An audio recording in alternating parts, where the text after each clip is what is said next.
So now that we know a little bit more about Flexbox, let's now keep using it in practice. And in this lecture, we will learn a little bit more about aligning flex items and also how to create space between them.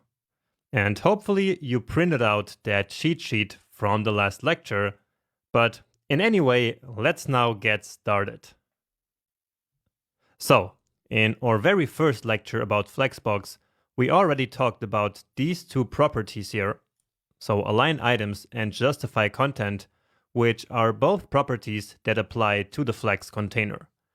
And now, after the last lecture, we also know that justify content is basically to align items along the main axis. And so that's this one here, right? And so by default, that is horizontally. All right. So if we set this to center, for example, then you see that our items are being horizontally centered, right? And so again, by default, that is the main axis. So along this way where I'm moving my mouse right now. Then we have align items, which aligns items along the cross axis, which by default is vertically. And that's why if we set center, then these elements here are vertically centered. And for example, if we set it to flex start, then they all move to the top. And so again, it's all about vertical alignment by default. Now I mentioned that we could switch the direction of these axes, but for now, let's not get even more confused. So let's set it here to center, and here let's actually set it to the default, which is flex start. So just like this. All right. So these are two of the most important properties that apply to the Flex container, and another one is gap. But let's leave that for the end of this lecture. And now let's keep talking about aligning items, but now using the align self property, which applies to Flex items. So basically, using align items on the Flex container will make it so that all the Flex items will have the same alignment. So in this case, all aligned to the center. However, in many situations, we want to override that for one single element. And so for that, we use the align self property. So let's, for example, select our very first element here. So that's EL-1. And so here, let's say that we want this one aligned to the top. And so we can say align self. And then here the values are the same. So flex start. And with that, the element and only this one moved to the very top. Let's try another one. For example, element 4, for example. And let's say align self. And this one, let's say we want to stretch it. So stretch would be the default if we didn't set it, let's say globally here on the Flex container, right?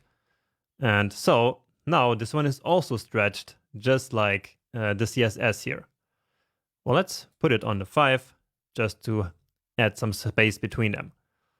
So now it is this one that goes all the way from top to bottom. And once again, if we change the height of this one, then of course the height of here the pink one would be stretched as well to the maximum possible. But let's put that back. And yeah, so this is one of the most important properties that we can use on the Flex items. Let's now just very quickly also talk about the order property, since we're already here anyway. So changing the order in which Flex items are displayed on the page can be very helpful when we are adapting a bigger layout to a small layout for mobile screens. Now, the default value for all elements is always 0. And so if we want to move an element to the very first position, all we need is to specify a number that is lower than that. So let's try element number 6 here, for example. So missing the 6 here. And again, by default, the order is 0 for all of them. So you might think that the order is like 1 in the first one, then second, number 2, and 3, 4, 5, 6, 7, 8. But that's not the case. By default, they're all 0. And so if we want to move one of them to the first position, we simply need to give them a number that's lower than that, such as -1. And so now the languages, which is number 6, as we can see here, now moved to the very front here of the row. So now it became the very first element. And the same is true, of course, if we want to move an element to the back. So let's try this one. And so if we specify a value that is larger than 0, so larger than all the other ones, then it will simply move to the back. So it will become the last one. And so this pink one now should become the last. And indeed, it is. And if we then want to make another one the last, let's say this one, then we simply need yet another number that is even larger. So let's say 2. So that is this one. And so now that one is the last. Okay, but let's turn that off. And yeah, the other ones, we can actually leave them on just for the fun of it. All right. So that's the fundamentals of aligning. So here on justify content, there are some more values that you can experiment with. And again, all of them are on that cheat sheet that I showed you by the end of the last lecture. But the most prominent one are center and I would say space between or space around, as I showed you in the first Flexbox lecture of all. Great. So we know the fundamentals of aligning elements now, both vertically and horizontally. And now let's talk a little bit about adding space between them. So adding space manually, because we saw already how we can use Flexbox to automatically create space between flex items using justify content, right? But now I'm talking about manually creating space, which is most of the time even more important actually. So in practice, many times we are in fact interested in manually defining space between our flex elements. And so there are two ways currently of doing that. So the original one was to simply add margins to the flex items like this. So selecting basically all the elements like this. So that will select all 8 of them. And then let's say we can just add a margin to the right side of like 40 pixels. So give it a space, maybe a little less than that. Okay. And well, we are still overflowing the container. So actually, let's get rid of these last 2 here. That should help a little bit. And yeah, that does look a bit better. Can also make maybe the font size here back to being a bit smaller, or 32. And yeah.